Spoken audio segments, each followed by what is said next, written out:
Please welcome our very first speaker. Virginia Lovett is the General Manager of the Melbourne International Comedy Festival. She's also worked as an advisor to the Carr Labor government in New South Wales. She's been on numerous boards, including Sydney's Gay and Lesbian Mardi Gras, Legs on the Wall and Craft Victoria. And please give her a very warm welcome.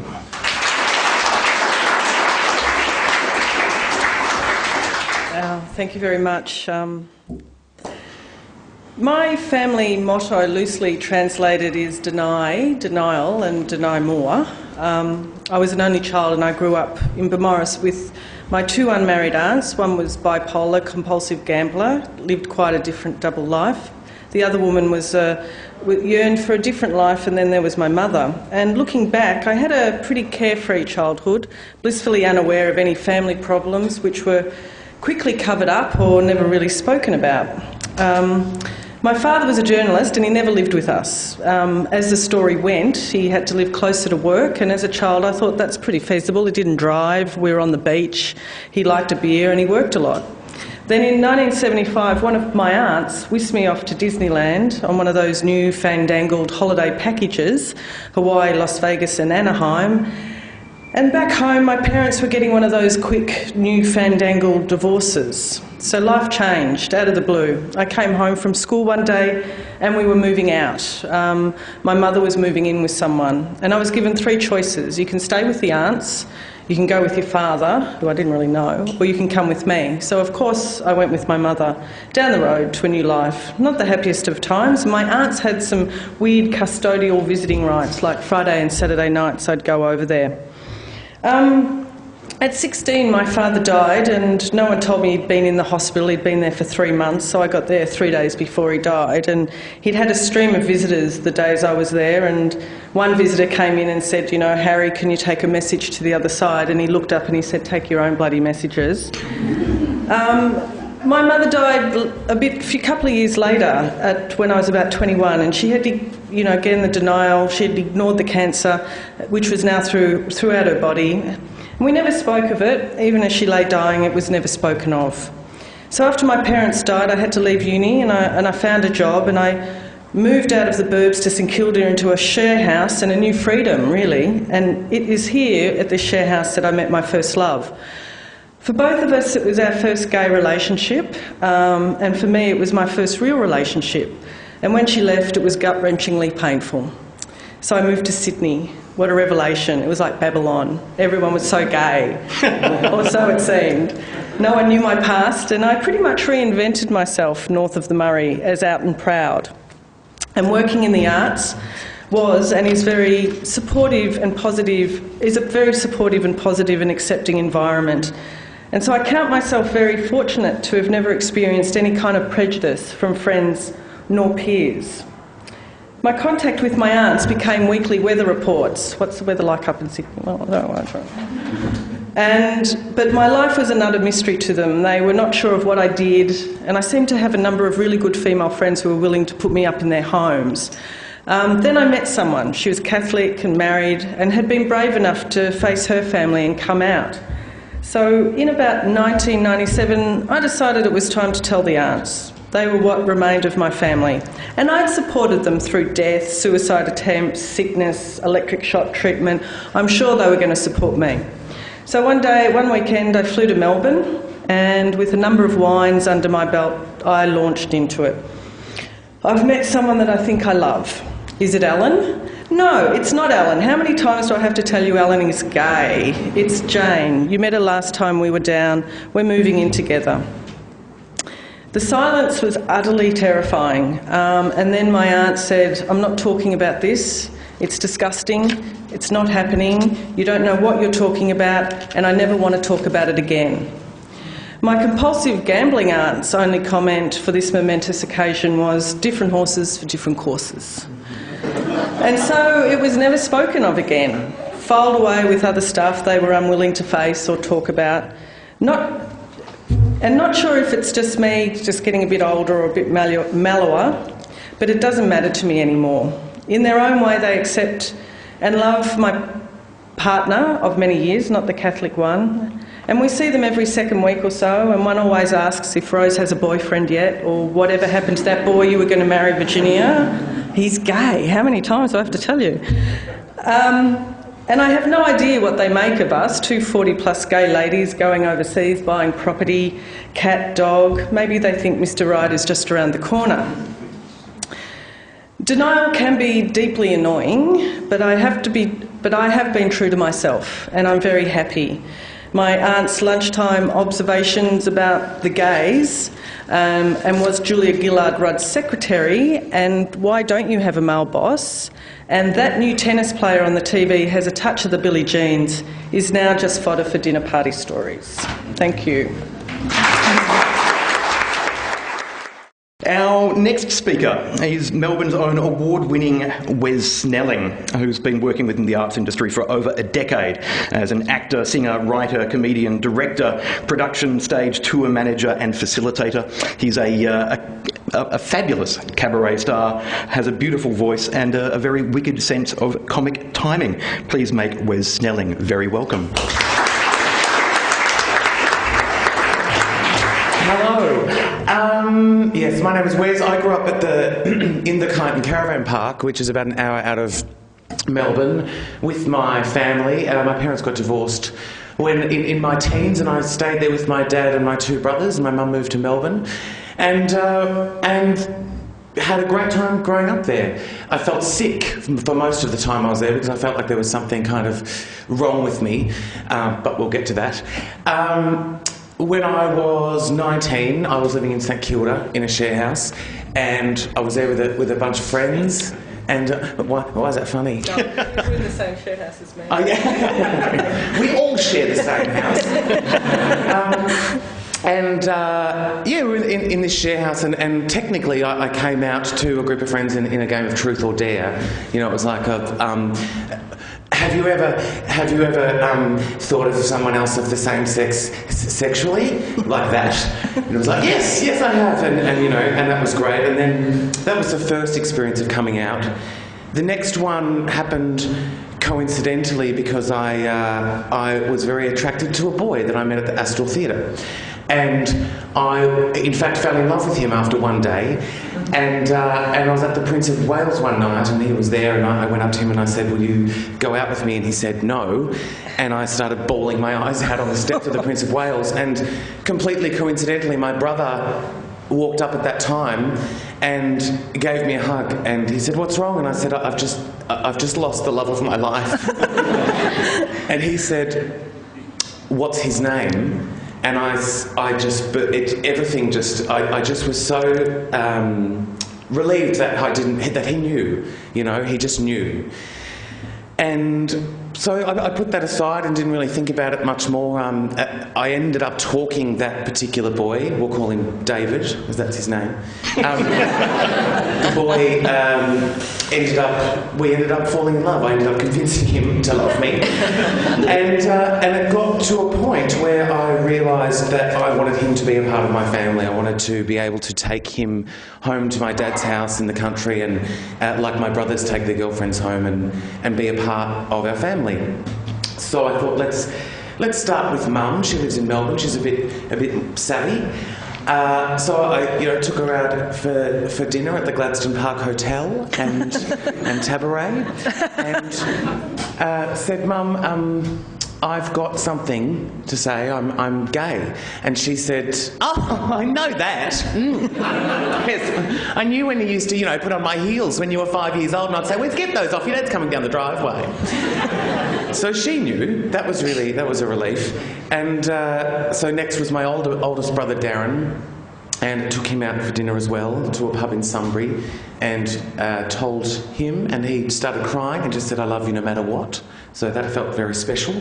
And saving the most complicated person till last, my father, I decided to take a trip up to the country, and coincidentally it was actually Pride March Day, which I only realised today, that that's the day it was. But went up there, stayed up there, and I said,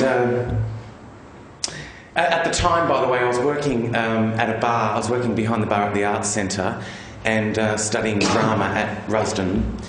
And I went, saw my dad and said, Dad, something to tell you, and it was the most nerve-wracking experience ever. And he said, what? And I said, I smoke. And he said, well, we're going to have to do something about that. And I said, and I'm gay. And he just glared at me for about what felt like about 10 minutes and then said, is it because you work at the Arts Centre? I said, no. I'm actually in love with someone and I'd love for you to meet him. And he dealt with that really well. It took him a while to actually meet him and come around and get that, process happening. I remember about 2 months after I told him, I got a phone call saying, hi Wes, I was reading the paper today and there was a gay person in it. Thanks, Dad. Thanks, Dad. And now he's absolutely 100% supportive, and it just took him a bit of time. That's my coming out story. Thank you. Before I introduce our next speaker, I'm just going to briefly share with you something of my own coming out story in the form of a cautionary tale. Don't come out to your gossipy sister first, because she will then tell the rest of your family for you and all of your friends, which is slightly inconvenient when it's 1985 and you live in Maui. And when you do then formally and officially come out to your parents, don't do it in a restaurant where they can't then actually talk about it in any kind of way. I did that while my dad had gone to the loo. I turned to my mum and said, right, I know it's Dad's birthday and everything, but it's going to be my coming out party as well, okay?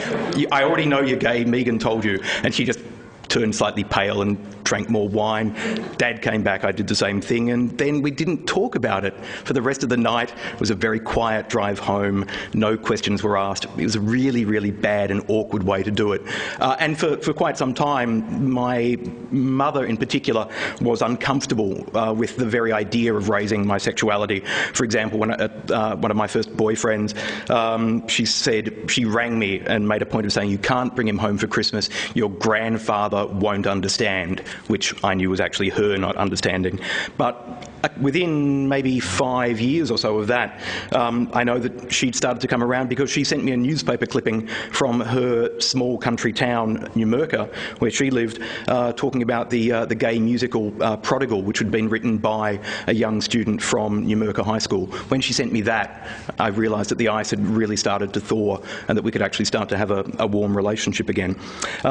The most recent time I came out was to 3 Collingwood supporters at a tram stop about 2 weeks ago. I'm also a Collingwood supporter, I should point out, so it was kind of safe for me to do so. But allow me now to introduce our next guest, writer, director, filmmaker Anna Kokkinos, whose career spans film, television. She was honoured at the Seattle International Film Festival just last year as an emerging master filmmaker. You may know her films such as Blessed, Head On, The Book of Revelation, and her extraordinary short-ish 40-minute film, Only the Brave, which was the first work of hers that I saw and still kind of resonates with me to this day. Please welcome Anna Kokkinos.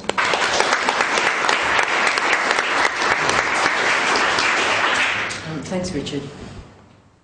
Well, I guess coming out, it sort of never stops. Coming out never ceases. I think we were talking about this in the green room. You come out to your family, you come out to your friends, but in some ways you're constantly coming out to the wider world. So I thought I'd just give you two simple moments from my story. A few years ago I was invited to attend a screening of one of my films at the Byron Bay Writers' Festival. And as it sounded like it would be fun, my partner Mira decided to come along as well. And I was also there with my producer and the co-writer. So we all flew into Byron together, but the arrangements for the trip had been made through the film's distributor. And when we were invited to the opening reception of the Writers' Festival, it was a fairly big event and it was all kind of very official. And we arrived at the venue, we filed in through doors, and all the sort of the special guests or the invited guests were actually given name tags. So my name tag naturally read Anna Kokkinos, Al Clark, the producers, read Al Clark, and Andrew Bevell's read Andrew Bevell. Mira's name tag, however, read Anna's husband. As they hadn't checked on who my partner was, to them it seemed like a very sensible thing to do. Now, of course, the feminist in me was delighted, and despite the organisers, who I have to say were rather mortified, attempting to rectify the name tag, we all insisted that Mira should wear it. And in fact, I believe that Mira has the name tag to this day. Coming out to my family was hard. I was 20, my parents were at my sister's place for dinner, and my sister was heavily pregnant at the time. I'd been building up to it for ages, and on this particular night, I felt that I needed to sort of blurt it out, get it over with, actually say it. I'd given my sister the heads up that I was about to do it, and at the last moment I hesitated, feeling sick, sweating, butterflies in my stomach, and I spent the whole night avoiding it. And then when I was on the brink of saying it, when there seemed to be a moment where I could casually introduce the idea into the conversation, I kept pulling back. All night there were furtive glances across the dinner table between my sister and I. At some point she glared at me and she mouthed the words, "Go on, just say it." This kept happening at various intervals through the course of dinner, and of course I kept chickening out. But finally, as we cleared the table, my sister whispered to me, "I thought you were going to say something." And I furtively again shook my head, but this time she kind of stared me down. Then she shoved me in the back and said, "You have to do it." And so then at that moment I blurted it out. The words came out of my mouth. "I've got something to tell you, Mum and Dad." And in a strangled voice I finally said, "I like women. I really like women. I'm a lesbian." I can't remember who spoke first. In fact, I can't remember if anyone said anything at that point. My father rose from his chair with a ferocious look on his face. That I do remember. I do remember glimpsing my mother's contorted face. As my father lurched towards me, I started running. Around the kitchen, around the dining table, round and round I went as my father chased me, hands outstretched, ready to strangle me. There may have been screaming, there may have been some wailing, there may have been some crying. But as I ran, I do remember thinking at the time, my God, this isn't going as well as I'd hoped. This went on for what seemed like an absolute eternity. The running, the ducking and the weaving, until finally I found myself kind of chased into a corner, somewhere between the TV and the back door. As Dad raced towards me, my heavily pregnant sister stepped in front of me at the last minute and thrust her pregnant belly at him and said, "Over my dead body." This had the momentary effect of stopping him, and I used the opportunity to grab my keys and flee the house. It's not that we didn't talk about it in the days that followed. We did. But then a silence descended, and the delicate question of my sexuality didn't get raised again for another 8 years. It's not that we became estranged or that they cut me out of the family. It's just that an unspeakable chasm opened up between us. The next time we spoke about it was when I introduced them to my partner, Mira. The acceptance of the relationship, although initially tentative, did grow. And this time at least, there was no attempt to strangle me, which was kind of just as well, because it would have been a bit off-putting for Mira in those early romantic days. Thanks.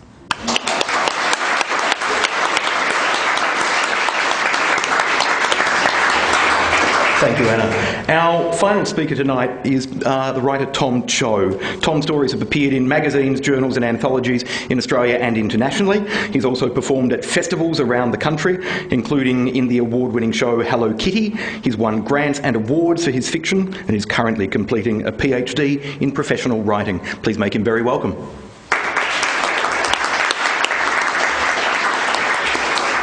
Thank you. That bio is a little bit old, actually. I finished my PhD, and that's something that it's funny, but I don't often come out about having a PhD. It's one of those strange things. This is relevant, by the way, to what I'm going to say, but I never intended to go into academia anyway, so I decided that I would not really change my documentation to reflect doctor. But it's a strange thing because I just have this little habit of that I like to disclose that I have a PhD on completely irrelevant occasions, such as when joining a video library or something like that. It occurred to me when I was writing, gathering my thoughts for this session, that I thought if only I could approach coming out as a bit more of a game like that, where I could disclose at any sort of oddly irrelevant time that I cared to. I haven't really prepared a sort of very chronological, from the age of 4 I knew type story, and in fact I actually feel some ambivalence about the notion of coming out and the genre of coming out stories, and so I also wanted to discuss a little bit about that. When I said to some people that I was going to be speaking at this event, and they said to me, "Oh, you're going to be telling your coming out story." A few wiser people said to me, "Which coming out story are you going to tell?" Which was, I think, a apt question. But the fact that they said you're going to be telling your coming out story and expressing it in the singular like that actually points to me. Reinforces to me about some of the objections I have to coming out stories as a genre. The fact that it's presumed that there is one story and one version of this story. Coming out stories can have a sort of a monolithic feel in that sense, and as stories can be have a sort of closed-endedness, which for ideological reasons and even artistic reasons doesn't always appeal to me. It's said that coming out stories can be challenging of heterosexuality as some kind of assumed norm, and so therefore to come out as any orientation other than heterosexual achieves this goal. But perhaps coming out stories also arguably create their own sort of master narrative, with very familiar plot points. From the age of 4 I knew. Some catalysing incident occurs, obstacles appear, epiphanies occur as well, culminating in some kind of sense of affirmation of one's sexual orientation, and really a sense of closure. But, as it's been remarked already, but coming out might be seen to be an ongoing process, and in my case, I can certainly testify that I feel no great sense of closure.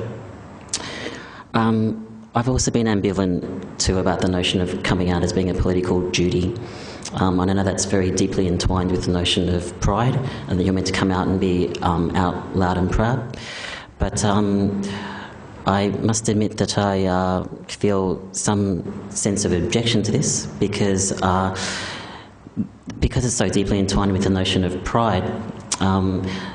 If one chooses to not come out, I think it gets linked to this fallacy that if you opt to not disclose, then somehow you must not be proud and therefore you must be ashamed. Which actually reminds me of the case of a friend of mine who chooses not to go to the gay and lesbian pride march.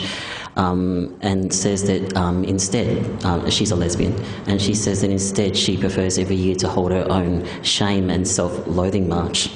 And, in my own way, I can relate to that. Just a few more comments. I find coming out to be an interesting phrase, and the discourse around coming out suggests that you're in by default, that you're assumed to be something that is the norm, in the case of sexual orientation, heterosexual, unless you disclose otherwise. But I wonder if it's in fact possible to be out and in at the same time, or what if you're sure if you're not out to someone? Can you be therefore out without knowing it? I'm sure you can. And can you be in without knowing it? I suspect so as well. And for example, I could certainly speak about my sexual orientation, but I will say that once upon a time I used to go by another name and another gender. But I'm also a writer, and before gender transition happened, I was a writer then as well. And this is the one little personal account that I'll tell you about. But I remember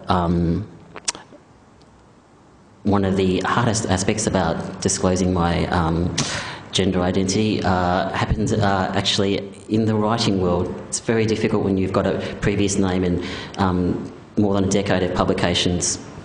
And I gave my first reading as Tom Cho. I can't remember what year it was. And it was at the launch of a literary magazine called Going Down Swinging. And so the editors introduced me. This is Tom Cho giving a reading. And I stood out in front of a whole bunch of my peers, colleagues, some of them who I'm sure were very surprised to hear me being introduced by another name. And I was quite nervous, didn't show it, and at the reading seemed to go sort of well. And at the end, you know, I remember someone came up to me and she was like, "Oh, you know, I loved your reading. It was great, and your style is so fresh, you know." And she basically clearly thought that I was a newcomer to the writing world, and said, "Oh, you know, I'd like you to appear in such and such a festival." And I did think to myself, should I tell her that I, in fact, had been around in the writing world for a long time now? But I decided that I wouldn't. But in that room, there were people who may have already known about the fact that I was beginning a gender transition, and there were others who did not. And so, in a way, I guess I felt like I was in and out at the same time. And so I guess finally I should say that the whole notion of in/out doesn't really make a lot of sense to me. It's a spatial metaphor that really doesn't resonate with me. When I was preparing this talk, I was wondering to myself, could I change that somehow? What could I change in/out to? And I wondered if perhaps it might be on/off, and if we could replace the closet with a power switch, if you like. And in that sense, maybe my switch has always been set to on, and maybe I've always been queer and always will be, and I've always been male and always will be. But in fact, that's even though it's a very persuasive, in some ways, and attractive position to take, actually it's that if I was to say that to you, to claim that to you, that would be suggesting a sense of certainty that I don't really have. So the only way I can really take that metaphor is to tell you that when I was a kid, I used to flick on and off my bedroom light to create what I thought at the time were very interesting disco lighting effects. And really, if anything, maybe that's a bit more about the kind of space that I'm in, that in a sense I'm still that kid who's flicking the light switch on and off to create some interesting effects. Thank you. This is one of the things about coming out. It does seem to a point, ask you to be something rather than a multitude of somethings. Would you agree? Well, I don't know. I mean, I think that. I basically think that if you are dealing with sexuality, same sex, you're attracted to the same sex. There is a constant process of coming out, and but that doesn't necessarily mean that is the totality of you, or that completely defines you. In my particular personal kind of situation, I fell in love with somebody, and I wanted to actually share that person with not only my family but my friends and my extended sort of community. That was part of my motivation, but also as a woman who knew from a very early age that I was deeply attracted to women. It was a natural part of me being able to also express that and actually take that out into the world. That doesn't totally define me, but it is actually an integral part of who I am, not only for myself but also for my partner and family and those around me. To me, it's like coming out is just a term, and it's about.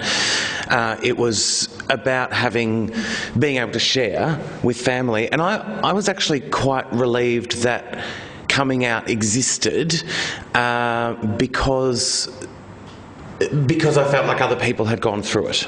I felt like that was another way of sharing. It was something. It's, you know, for want of a better way of describing it, a formula in a sense of going, other people have gone through this, so it's going to be okay.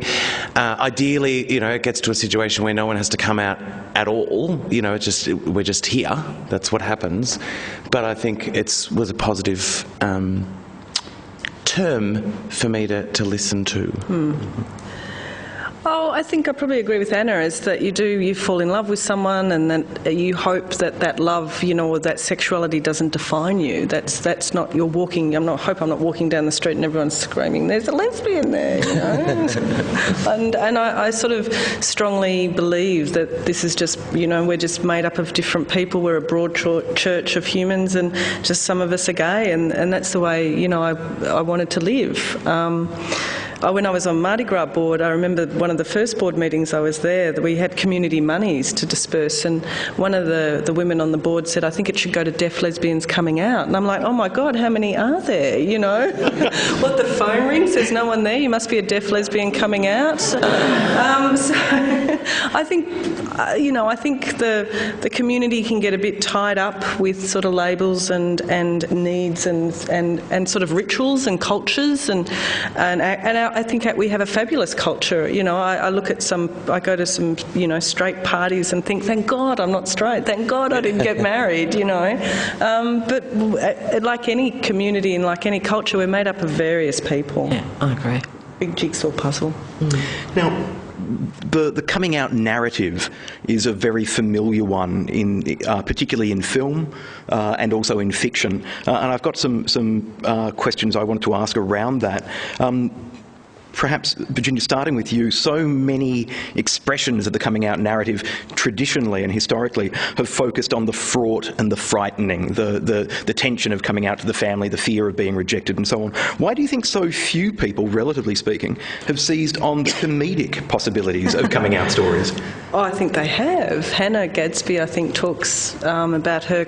I think, well... I'm thinking relatively speaking, though, the bulk of coming out stories slanted to one side rather than your Hannah Gadsby's and your Tom Ballards turning it into comedy.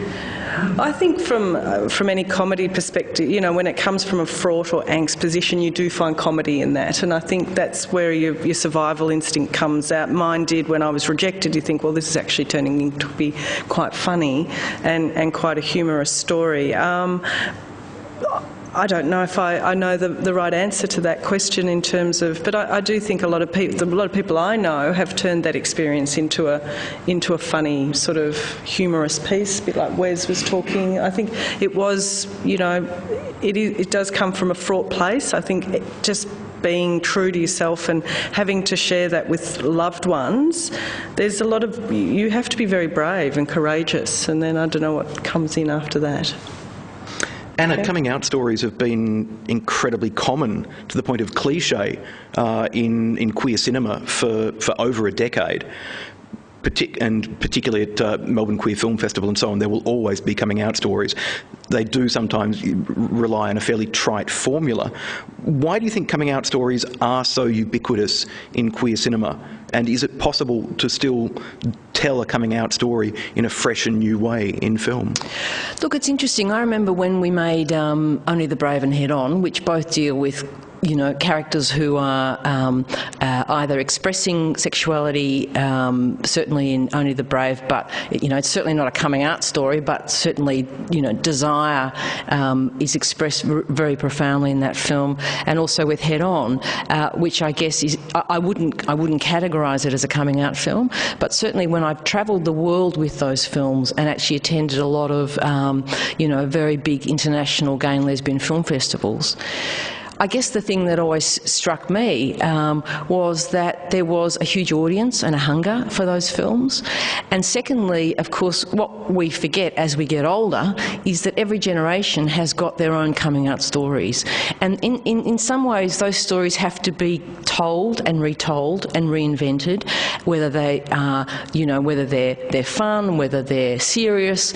Every generation needs to be able to express those ideas and and what it means for them to come out. And so we kind of forget that that is a generational thing that I think needs to happen in cinema. And you know, and I support that. So I remember when I was doing it way back, you know, a good sort of 15, 20 years ago now with those films, I remember the joy and celebration I felt for, you know, in connecting with my generation around the world, where we kind of were able to share those stories. And so it's always going to be a part of queer cinema. There's just no question about it. And I think rightfully so. To follow on that, US academic Jan Bacon, I was reading some of her work today in preparation for this, she's argued that coming out stories provide a means of negotiating both individual and collective identity within a cultural context, and particularly a cultural context that marginalises everything queer, and that by emphasising the mechanisms which are our representations of self, i.e. that process, by focusing so much on that process of coming out, that coming out narratives are really at the core of community building. Would you agree? And Tom, you as well? Coming out stories are the core of community building. Is that what you said? Yes and no. No is probably the more interesting part of my answer. To the extent that, as I alluded to when I spoke at the lectern, I think that coming out stories arguably create their own sort of dominant narratives, which and I think, you know, I have met in my time people who have had anxieties. Am I gay enough? You know, I didn't know from the age of 4 that I was attracted to people of the same sex, you know, or I've enjoyed having sex with people of the, you know, in inverted commas, opposite sex. You know, therefore, am I gay enough? You know, my coming out story doesn't match to the traditional coming out narrative, and in that sense, coming out stories can be kind of divisive, and within a community of people, divisive as well. And I guess it's one of the interesting things, but I think there's a power dynamic that operates sometimes in coming out. Don't get me wrong, I think coming out can be very empowering, but when we come out, we disclose, but so often the motivation behind coming out can be what desired reaction do we seek in others, and one of the most used words is acceptance, but it's a very slippery and fast ride from acceptance to seeking acceptance to seeking approval, and acceptance is really like, it's like that term inclusion. You find yourself perennially placing yourself on the outer, asking to gain entry into some centre, you know, into someone's kingdom. And maybe I think the thing is, if coming out is this generational kind of process or act,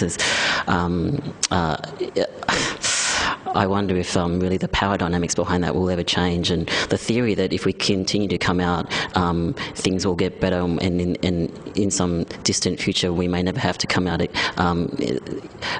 would be great. But I actually wonder if when we come out, and the power dynamics behind that, and the need for acceptance, and when will we ever get enough acceptance, I actually wonder if that is in a sort of long-term and structural sense disempowering.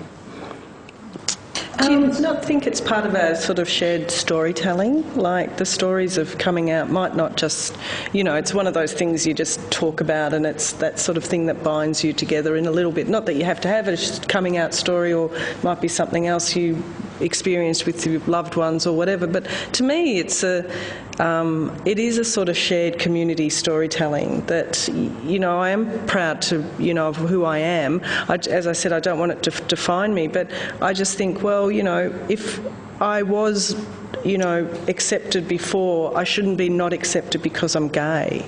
And maybe that's, I think, part of the storytelling, is to say, hey, you know, I'm just the same, but these are the things I've been through. I do think there is a power in that kind of affiliation with others. So don't get me wrong about that. I agree to that extent, yes. I don't know. I was just thinking about that, and I certainly think that the reason why it remains relevant is because it is so personal. And every time someone comes out, it's a highly personal thing that they have to go through. It's an act that they have to actually kind of share that with others. They actually have to explicitly kind of indicate that they're making certain sort of choices which may be, which may change over time. I just think it's a highly personal act. That's the first thing. And the second thing is that I also think that, let's not forget, I don't take a particularly academic approach to this, as in I was a Greek Australian girl growing up in the western suburbs of Melbourne. It was not cool to be gay where I grew up, It was not a kind of a place where you could feel safe to do so.